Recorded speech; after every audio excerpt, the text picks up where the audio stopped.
सुनो, तुम्हारे बाबूजी तो कब के गुजर गए। अब उनका जो सामान है वो पड़े पड़े कबाड़ा हो रहा है। बेच ही दो, कुछ पैसे आ जाएंगे। बात तो सही है। अगले संडे फुर्सत में यही करेंगे। अगले संडे रोहित सारा सामान कबाड़ी को घर बुला के दे देता है। तभी उसकी नजर बाबूजी की पुरानी टीवी पर जाती है, जो इतने सालों तक कूड़े में पड़ी थी, फिर भी चमचमा रही थी। टीवी तो देखो, जैसे एकदम नई हो। हाँ, बाबूजी को टीवी देखना बहुत पसंद था।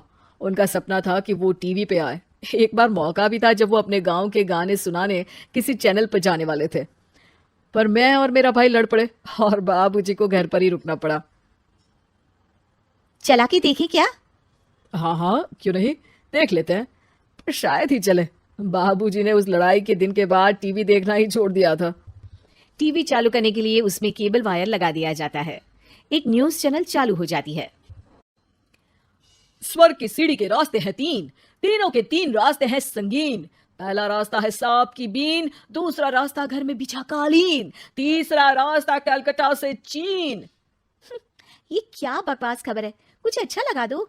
अरे आप बोलो तो सही, कोई अच्छी खबर सुना देता हूं। मेरा तो काम ही खबर देना है। अरे बाप रे, टीवी बात कर रही है। हाँ, ये न्यूज वाला मुझसे। हाँ हाँ, आपसे ही तो बात करूंगा ना, आपके घर में हूं तो। अरे ये सपना है क्या? तुम हमसे बात नहीं कर सकते? अरे सपना नहीं भाई साहब, ये टीवी जादुई टीवी है। बोलो क्या खबर सुननी है, वरना ब्रेक लेने का टाइम आ जाएगा। सुप्रिया घबरा के टीवी बंद कर देती है। वो क्या था? अरे एक बार और चालू करके देखे, फिर से बात करेगा तो चैनल बदल देंगे। सुप्रिया फिर टीवी चालू कर देती है। अरे ऐसा कोई मुंह पे टीवी बंद करके जाता है क्या? मुझे बुरा लगा आपका नेचर। चाय पानी तो पूछो। सुप्रिया टीवी के बटन से चैनल बदल देती है। अब टीवी पर एक फिल्म चल रही है। अरे ये तो सूर्यवंशम है ना? हाँ, और ये ठाकुर को जहर की खीर दे दी और उसको पता भी नहीं है। ए भाई, खीर मत पीना, उसमें जहर है, मत पीना। ठीक है महाशय, जैसा आप कहें। हाँ। अरे आपकी बात मान ली, पूरी पिक्चर ही अब तो बदल जाएगी। मतलब ये सच में जादुई टीवी है? तभी वहां कबाड़ी आ जाता है।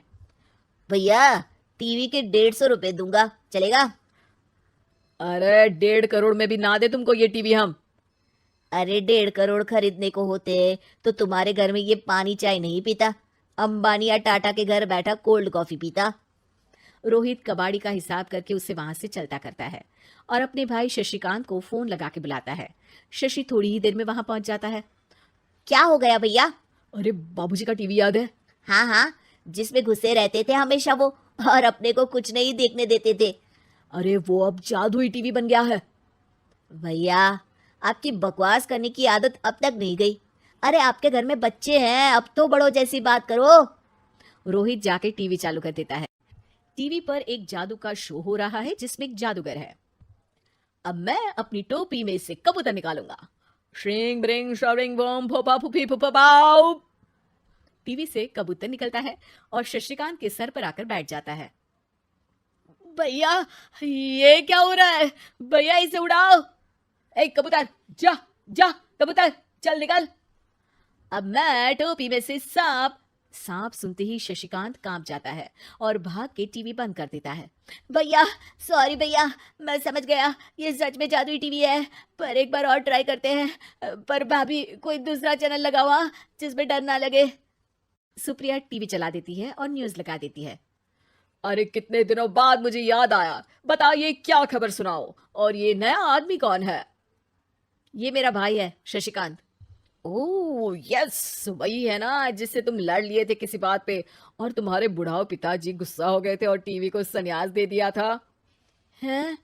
तुमको कैसे पता ये सब? इस टीवी में रहने वाले आदमी से लेकर कबूतर तक को तुम्हारे बाबूजी और तुम्हारी बातें पता है, इसलिए तो ये जादुई टीवी है। ये टीवी क्या कर सकती है वैसे? तुम जो मांगो दे सकती है। कहानी बदल सकते हो, खबर बदल सकते हो, कोई चीज मांग सकते हो। अरे भैया ये टीवी मैं लेके जा रहा हूँ, बाबूजी का लाडला तो मैं ही था ना। अरे ऐसे कैसे? मैं बड़ा बेटा था, अब तक मेरे घर में टीवी थी ना। अब तक कहाँ गए थे पिताजी के लाडले? तुम्हारी गलती का एहसास भी है। अरे भैया ज्यादा ना बोलो वरना भूल गए आपके दांत तोड़ दिए थे मैंने उस लड़ाई में। मेरी बीवी के सामने मेरी बेइज्जती करता है, रुक। दोनों भाई हाथापाई पे उतर जाते हैं। रुक, बताता हूँ तुझे कि कौन बड़ा है। अरे छोटे का दम तो देख लीजिए आप। ये खबर आपके बाबूजी को देता हूँ। तभी टीवी अचानक बंद हो जाता है। अरे शायद टीवी नाराज हो गया, और लड़ लो, आए बड़े खली बनने। टीवी से एक तेज रोशनी निकलती है और टीवी में बाबूजी दिखाई देते हैं। बापूजी आप। इतना चकरा क्यों रहा है? अपने बाप को नहीं पहचानता क्या? ये तो ऐसा ही है बाबूजी। प्रणाम बाबूजी। अरे चुप कर, तुम दोनों ही उल्टे हो। तुम्हारी वजह से मैंने टीवी में आने के सपने को छोड़ दिया, तुम्हारी लड़ाई की वजह से।